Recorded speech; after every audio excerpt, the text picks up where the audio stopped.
안녕하세요. 오늘 저희가 함께 살펴볼 자료는요. 변상규 교수님의 책 정신분석의 감정과 신앙을 말하다입니다. 상담심리학과 교수님이시죠? 네, 맞습니다. 정신분석적 관점에서 삶의 여러 문제들을 좀 깊이 있게 들여다보는 그런 내용이더군요. 그래서 이번 시간에는 이 리뷰에서 다루는 핵심들, 그러니까 행복, 또 분노 같은 감정들, 그리고 나를 이해하고 관계 맺는 법, 더 나아가서 죽음 같은 좀 큰 질문들 있잖아요. 네네, 실존적인 문제들이죠. 이런 것들을 우리가 어떻게 바라보고 또 대처할 수 있을지 그 실마리를 좀 같이 찾아보려고 합니다. 아마 들어보시면 각자의 삶에도 적용해 볼 만한 그런 통찰들을 좀 얻으실 수 있지 않을까 싶어요. 네, 흥미로운 여정이 될 것 같습니다. 시작부터 좀 뭐랄까 흥미로운 질문을 던져요. 행복은 그냥 찾아오는 게 아니다. 결심해야 한다. 아, 결심이요? 네. 나 행복해지기로 했어. 이렇게 딱 선언하고 또 행복감을 느낄 때마다 행복하다 표현해야 한다는 거예요. 춤이라도 추듯이요. 이게 처음 들으면 좀 스럽기도 하고요. 그렇죠. 약간 억지스럽게 느껴질 수도 있고요. 근데 가만 생각해보면 또 일리가 있는 것 같기도 하고요. 네, 이게 단순히 뭐 긍정의 힘 이런 차원은 아니고요. 우리 안에 어쩌면 그 자기 삶의 주인이 되는 것 있잖아요. 그걸 좀 두려워하거나 미루는 마음이 있다는 거죠. 아, 주체가 되는 걸 두려워한다. 네, 리뷰에서는 이런 태도를 좀 강하게 병리적 나르시시즘 아니면 삶의 게으름 이렇게까지 표현하더라고요. 와, 세네요. 삶의 게으름이라니. 그러니까 내가 진짜 원하는 삶이 아니라 뭐 남들이 좋다는 거 아니면 어릴 때 부모님이 원했던 그런 각본에 맞춰 살아가려는 경향성 같은 거를 지적하는 거죠. 하하, 혹시 그 착한 아이 콤플렉스 같은 거랑 좀 비슷한 맥락일까요? 내 진짜 욕구보다는 다른 사람 기대에 맞추려는 거요. 정확합니다. 정신분석에서는 이걸 억압이라는 개념하고 연결해서 설명해요. 감정을 그냥 참는 게 아니라 아예 없는 것처럼 살아있는 감정을 땅에 묻어버리는 생매장에 비유하죠. 생매장이요? 와, 표현이 정말 강렬하네요. 네. 카렌 호나이라는 분석가가 특히 사회가 우리에게 주입하는 완전주의 같은 거 있잖아요. 네, 뭐든지 완벽해야 한다는 압박감이요. 그렇죠. 그런 것들이 결국 우리를 진짜 자기 자신으로부터 멀어지게 만든다고 봤어요. 내가 선택한 삶이 아닌데 그걸 향해 억지로 달려가니까 당연히 진정한 만족이나 쉼을 얻기 어려운 거고요. 그렇군요. 그럼 반대로 건강한 상태는 뭘까요? 리뷰에서 위니카드라는 분석가의 플레이 개념을 소개하던데요. 이게 그냥 논다는 뜻은 아닌 것 같더라고요. 아, 네. 위니카제 플레이는 훨씬 깊은 의미입니다. 자신의 그 생명력 있잖아요. 창의성, 자율성 같은 것들이 자유롭게 흘러넘치는 상태. 그걸 말하는 거예요. 생명력이 흘러넘치는 상태? 네. 아이들이 놀이에 완전히 빠져 있을 때 보이는 그런 생생함, 자유로움 같은 거 생각하시면 좀 이해가 쉬울 것 같아요. 몸이 건강하면 움직임이 자연스럽잖아요. 마음도 이런 플레이 상태일 때 가장 건강하고 자유롭다 이렇게 보는 거죠. 억압에서 벗어나서 자기 리듬을 찾는 거랄까요? 와, 흥미롭네요. 행복 이야기 하다가 자연스럽게 감정으로 넘어왔는데 특히 분노에 대한 분석, 이거 정말 인상 깊었어요. 화에도 종류가 있다고요? 네, 세 가지로 나눠서 설명하더라고요. 첫째는 어떤 상황에 대한 자연스럽고 건강한 반응으로서의 분노. 이건 뭐 당연한 거죠. 네, 그럴 수 있죠. 둘째는 화를 제대로 표현 못하고 이렇게 삐치거나 뒤에서 궁시렁대는 거. 수동적 공격선이라고 하죠. 아, 주변에 꼭 있죠. 그런 사람. 그렇죠. 그리고 셋째가 평소에 막 꾹꾹 눌러 담아요. 그러다가 어느 순간 그냥 확 터져 나오는 거. 경노라고 표현하던데 거의 핵폭탄급이죠. 아, 무섭네요. 리뷰에서는 특히 그 부부 사이에서 화났다고 입 꾹 닫고 막 냉전 들어가는 배우자 있잖아요. 그런 사람이랑 사는 게 얼마나 힘든지 언급하는데 아마 많은 분들이 좀 공감하지 않을까 싶어요. 아, 정말 숨막힐 것 같아요. 생각만 해도. 근데 더 좀 충격적인 표현이 있었어요. 우울증은 얼어붙은 분노다. 이건 대체 무슨 뜻이죠? 네, 그게 아주 중요한 지적이에요. 그러니까 제대로 표현되지 못하고 안으로 계속 쌓인 분노가 결국에는 우울감이나 무기력증 같은 걸로 나타난다는 통찰인 거죠. 아, 분노가 우울증으로. 네, 얼어붙었다고 표현한 게 딱 맞는 것 같아요. 그래서 정신분석에서는 이 얼어붙은 분노를 녹이는 과정으로 애도를 아주 중요하게 생각합니다. 애도요? 죽음과 관련된 거 아닌가요? 일반적으로는 그런데요. 여기서 말하는 애도는 조금 달라요. 단순히 슬픔에 잠기는 걸 넘어서 감정을 적극적으로 행동으로 표현하는 과정 전체를 말해요. 예를 들면 막 가슴을 친다거나 소리내서 운다거나 때로는 분노를 언어로 막 터뜨리는 것까지 포함될 수 있어요. 아하, 그러니까 오히려 제대로 화를 내는 것 자체가 치유의 시작일 수도 있다. 이런 말씀이시네요. 억지로 삭히거나 막 복수심을 키우는 건 오히려 나를 병들게 하고요. 맞습니다. 삭힌 분노는 결국 자기 자신을 향하게 된다고 봐요. 안으로 곱는 거죠. 그래서 누구도 나를 화나게 만들 수 없다는 관점의 전환이 중요해지는 겁니다. 네, 그건 좀 받아들이기 어려운데요. 예를 들어 누가 제 차를 긁고 그냥 가버렸어요. 그럼 당연히 화가 나잖아요. 그럼요. 당장 잡아서 막 따지고 싶겠죠. 저라도 그럴 겁니다. 그쵸? 그런데 정신분석적으로 조금 더 깊이 들어가 보면요. 그 외부 사건 자체는 자극인 거고 그 자극에 대해서 나 화를 내야겠다 하고 반응하는 건 아주 짧은 순간이지만 결국 나의 선택이라는 거예요. 선택이라. 네, 감정의 노예가 아니라 주인이 되는 것. 자기 감정의 주체가 되는 게 성숙의 핵심이라고 보는 거죠. 화가 확 올라올 때 잠깐 멈춰서 내가 지금 화가 났구나. 왜 화가 났지? 이걸 어떻게 표현하는 게 나한테 가장 좋을까? 이렇게 한번 생각할 수 있는 힘을 기르는 거예요. 와, 듣고 보니 일리가 있네요. 내 감정의 주도권을 내가 다시 가져온다는 느낌인데요. 자기에 대한 이야기도 쭉 이어지는데 자아상하고 자존감, 이게 또 초기 관계 경험이랑 연결된다는 부분도 중요해 보였어요. 네, 그렇죠. 자아상은 내가 나를 어떻게 보는지 그 이미지 같은 거고요. 자존감은 내가 나를 얼마나 가치 있게 여기는지 그 존중하는 마음이죠. 자존감이 낮으면 정말 스스로가 너무 불편해서 리뷰에서는 생지옥 같다는 표현까지 쓰더라고요. 생지옥이요? 와. 에릭 에릭슨이라는 학자의 이론을 빌리면 이게 아주 어릴 때 주 양육자, 보통 엄마와의 관계에서 기본적인 신뢰가 잘 형성되지 못한 거랑 관련이 깊다고 봐요. 세상을 믿을 수 없게 되면 타인을 믿지 못하게 되고 결국에는 자기 자신마저 믿지 못하는 자기불신으로 이어진다는 거죠. 그럼 그게 심해지면 뭐 확인 강박 같은 건너도 나타날 수 있겠네요. 네, 충분히 그럴 수 있습니다. 계속 확인해야 마음이 놓이는 거죠. 그럼 이런 낮은 자존감이나 자기불신에서 벗어나려면 어떻게 해야 할까요? 리뷰에서는 자기화해라는 말을 쓰던데요. 네, 자기화해. 이게 결국은 자기 이해에서 시작돼요. 특히 내 안에 그 복잡하고 어떨 땐 모순적인 감정들을 언어로 딱 붙잡아서 표현할 수 있을 때 가능해진다고 합니다. 감정을 언어로 표현하는 거요? 네, 내가 왜 이렇게 불안한지, 무엇 때문에 슬픈지, 또 어떤 종류의 화가 나는 건지 그걸 좀 명료하게 알아차리는 거죠. 이게 아까 말씀드린 자기 감정의 주체가 되는 길이기도 하고요. 아, 그렇군요. 그 멜라니 클라인이라는 분석가 이론도 나왔는데 솔직히 조금 어렵더라고요. 아기가 엄마 젖가슴을 통해서 뭐 좋고 나쁨을 배우고 공격성을 표현하다가 나중엔 미안함도 느끼고 이런 단계로 발달한다는 이야기였죠. 네, 맞아요. 클라인 이론이 좀 복잡하게 느껴질 수 있는데 이게 인간의 윤리성이나 공감 능력이 어떻게 발달하는지에 대한 아주 깊은 통찰을 줘요. 아, 윤리성이랑 공감 능력이요. 네, 아기는 처음엔 엄마 젖가슴을 좋은 대상, 나에게 만족을 주는 하고 나쁜 대상, 나에게 좌절을 주는 우로 딱 나눠서 경험한대요. 분리해서. 네네. 그러다가 아기가 점점 자라면서 우울적자리라는 단계에 이르게 되면 이 좋았던 대상이랑 나빴던 대상이 사실은 한 사람, 즉 엄마라는 걸 통합적으로 인식하게 된다는 거예요. 아, 합쳐지는 거군요. 그렇죠. 그러면서 자신이 사랑하는 대상에게 내가 공격성을 표현했다는 사실에 대해 미안함, 죄책감, 그리고 걱정하는 마음을 느끼게 된대요.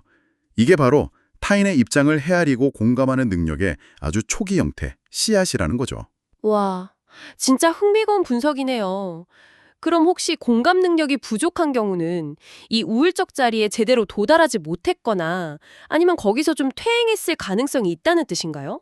아까 리뷰에서 아동학대 가해자들이 자기 안의 나쁨을 아이한테 투사한다고 분석한 거랑 좀 연결되는 것 같기도 하고요. 네, 정확히 보셨어요. 자신의 그 부정적인 감정이나 문제를 스스로 감당하지 못하고 자꾸 남 탓으로 돌리는 거, 투사. 이게 미성숙한 방어 기제거든요. 공감 능력이 부족하면 자기도 모르게 계속 다른 사람한테 상처를 주게 되고 관계는 피상적이거나 아니면 파괴적으로 흐르기 쉽죠. 리뷰에서는 이런 경우를 좀 강하게 인격장애자 수준으로까지 표현하기도 했고요. 음. 우리 사회가 좀 EQ, 정서지능보다는 IQ, 지능지수를 더 중요하게 생각하는 경향이 있잖아요. 이런 분위기가 어쩌면 공감 능력 발달을 좀 저해하고 마음이 여린 사람들을 더 힘들게 할 수도 있다. 이런 지적도 한번 생각해 볼 만한 것 같아요. 그러네요. 자녀 양육에 대한 조언도 기억에 남아요. 바른 아이로 키우는 것보다 건강한 아이로 키우는 게 먼저라고요. 너무 올바름만 강요하면 아이가 늘 눈치 보고 주눅드는 그런 신경증적인 성향을 갖게 될 수 있다는 경고가 좀 와닿더라고요. 그렇죠. 아이가 심리적으로 건강하게 자라면 자연스럽게 공감 능력이나 윤리성 같은 것도 배우면서 바른 아이로 성장할 가능성이 훨씬 높다. 뭐 이런 의미겠죠. 관계의 핵심은 결국 서로를 이해하고 공감하는 능력에 달려 있으니까요. 네, 주제가 조금 무겁게 느껴질 수도 있겠습니다만 죽음에 대한 이야기도 빼놓을 순 없었어요. 저자 본인이 아내와의 사별을 통해서 이 죽음이라는 실존적인 문제에 직면했던 경험을 나눴다고 하죠. 네, 맞아요. 칼 융이라는 분석가도 중년 이후에는 사람들이 영적인 문제, 그러니까 결국 죽음의 문제에 직면하게 된다고 봤거든요. 젊을 때는 뭐 성취나 관계 같은 삶의 외적인 문제에 에너지를 많이 쏟지만 나이가 들면서 삶의 유한함, 즉 죽음을 점점 더 의식하게 된다는 거죠.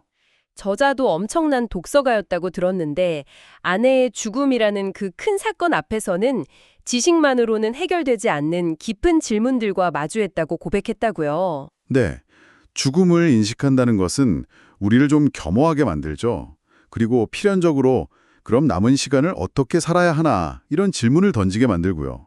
결국 내 삶을 제대로 살아내야 한다는 어떤 과제로 돌아오는군요. 리뷰에서 투사 이야기도 다시 나왔어요. 성숙한 사람은 내 탓을 하고 미성숙한 사람은 남 탓을 한다. 이 지적이요. 네, 어떤 문제가 생겼을 때 무조건 남부터 비난하기보다는 혹시 나에게는 어떤 원인이 있을까? 하고 먼저 자신을 좀 돌아볼 수 있는 능력, 그게 성숙의 지표 중 하나라는 거죠. 물론 뭐 모든 걸 다 내 탓으로 돌리는 것도 건강하진 않지만 습관적으로 남 탓만 하는 건 관계를 망가뜨리고 자신의 성장도 가로막게 되니까요. 저자는 궁극적으로 관계의 바탕은 사랑이어야 한다고 강조하는데 여기서 사랑은 단순히 뭐 감정적인 끌림, 이걸 넘어서는 상대방의 존재 자체를 존중하고 그의 성장을 지지하는 그런 태도를 의미할 겁니다. 그렇군요. 그리고 윌프레드 비온이라는 분석가의 모름, I don't know의 중요성, 그리고 컨테인먼트 개념도 상당히 인상 깊었어요. 우리가 타인이나 나 자신을 완전히 안다고 말하기 어렵다는 점, 그리고 때로는 말없이 그냥 상대의 고통을 담아주는 것 자체가 큰 힘이 된다는 이야기요. 네, 비오는 칸트 철학에 좀 영향을 받았어요. 우리가 세상을 있는 그대로 물자체로는 알 수 없고 각자의 경험과 해석을 통해서만 이해할 뿐이라는 인식론의 바탕을 둔 거죠. 그래서 나는 당신을 완전히 이해한다 이런 말이 좀 교만할 수 있다고요. 그렇죠. 대신 그는 컨테인먼트, 우리말로 하면 담아주기 정도가 될 텐데 이걸 아주 강조했습니다. 이게 뭐냐면 마치 엄마가 아기의 그 감당하기 힘든 불안이나 공포를 대신 이렇게 안아주고 감당해주면서 안정시켜주잖아요. 네네. 그것처럼 상대방의 그 혼란스럽고 고통스러운 감정을 내가 막 판단하거나 분석하려고 드는 게 아니라 그냥 깊은 공감과 수용적인 태도로 함께 머물러주는 거예요. 그 존재 자체로. 어떻게 보면 언어를 넘어서는 치유적인 경험이죠. 말없이 담아주는 것의 힘이군요. 프로이트 이야기로 다시 돌아가서 그가 궁극적으로 강조했던 게 결국 주체성이라는 점도 다시 한번 짚어주더군요. 신경증이라는 게 결국 자기 삶의 주인이 되지 못한 고통의 표현이라고요. 맞습니다. 특히 부모에게 축복받지 못했더라도 스스로를 축복할 결단과 용기가 필요하다는 말이 참 힘이 되더라고요. 네. 과거의 상처나 환경에 발목 잡혀서 수동적으로 살아가는 대신 그럼에도 불구하고 내 삶은 내가 책임지고 만들어가겠다. 이런 의지가 중요하다는 메시지죠. 심지어 자신이 동의하지 않는 어떤 부당한 내면의 목소리 있잖아요. 너무 가혹한 초자, 즉 자기 비판 같은 거요. 거기에 NO라고 거부할 수 있을 때 우리는 더 자유로워질 수 있다고 말합니다. 아픔은 영향력이 있다는 말도 참 의미심장했어요. 상처가 우리를 파괴할 수도 있지만 반대로 우리를 상처 입은 치유자로 거듭나게 할 수도 있다는 가능성이요. 어떤 길을 갈지는 결국 자유의지의 문제라고요. 네, 그렇죠. 과거의 고통이 현재의 나를 계속 규정하도록 내버려 둘 것인가?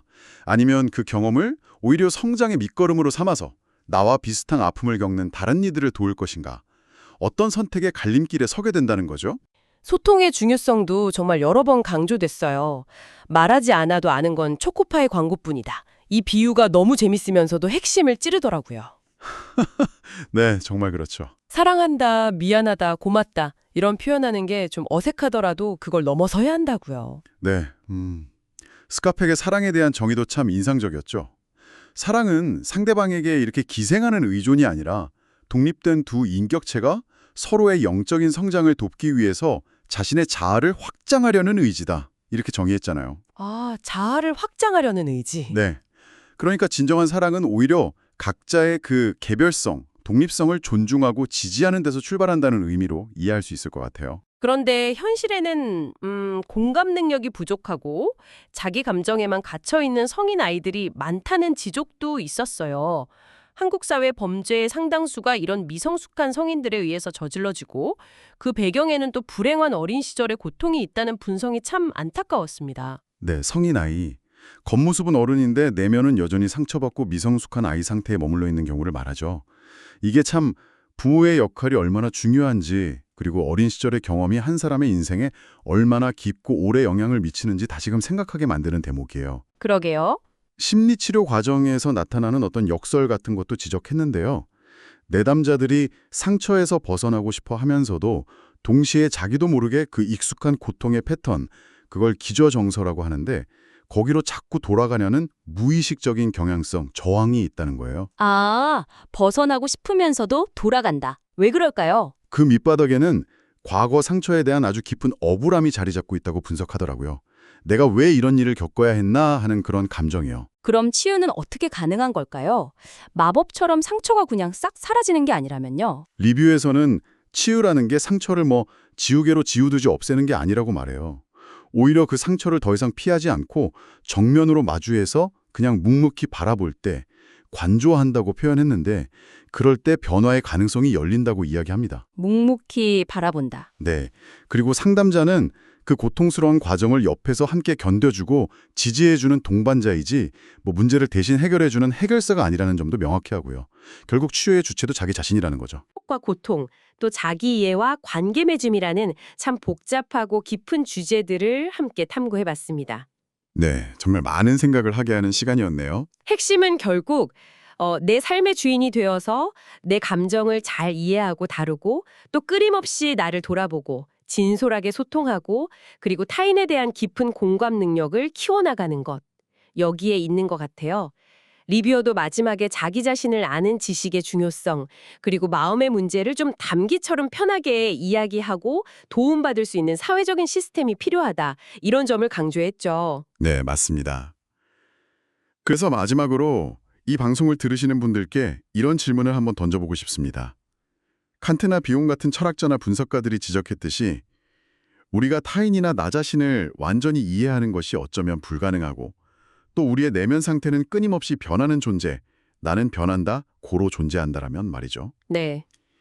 이런 불확실성 속에서 우리는 어떻게 서로에게 진정한 신뢰를 쌓아갈 수 있을까요?